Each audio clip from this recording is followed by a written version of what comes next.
Hi everyone, I will show you how to post video on TikTok. First of all, you need to open your TikTok app and tap the plus icon in the bottom. Then you need to tap to upload option in the bottom right and select your video and tap next in the bottom.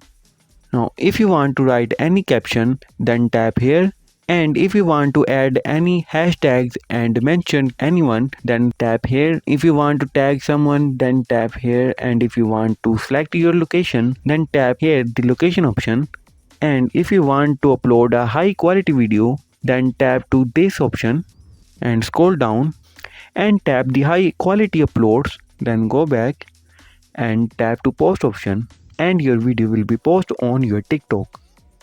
If there is a problem with this video, so ask in the comment.